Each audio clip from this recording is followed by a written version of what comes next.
ખેતમાં તો 5 દિવસ પછી 2 મુદ્દાનો કાર્યક્રમ થશે। એક દરેક ગામમાં ભાજપના નેતાઓની પ્રવેશબંધીના બેનર લાગશે અને જો નેતા આવશે તો વિરોધ થશે। બીજો મહત્વનો મુદ્દો કે આ લડાઈને આખા સૌરાષ્ટ્રમાં અમે લઈ જવામાં આવશે।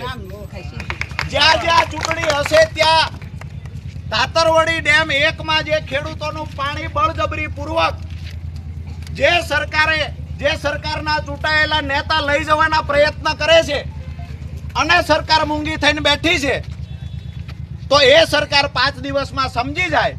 અગર નહીં સમજે તો જ્યાં જ્યાં ચૂંટણી આવશે ત્યાં રાજુલાના ખેડૂતો ભાજપનો વિરોધ કરવા માટે જશે।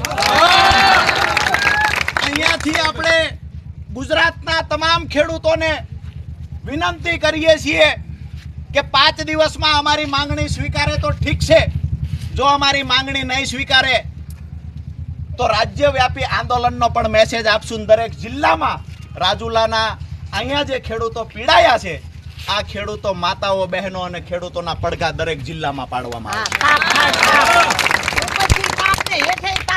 તમે પોલીસને આગળ કરી અને લાઈન નાખી દેશો એવું માની લ્યો છો?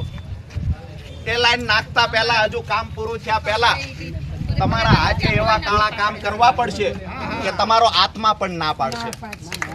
પોલીસ પ્રશાસનને વિનંતી કરીએ છીએ કે પાયલબેનનો ડાઘ હજી ધોવાણો નથી, નવો ખેડૂતનો ડાઘ ન લાગે ને એનું ધ્યાન રાખજો।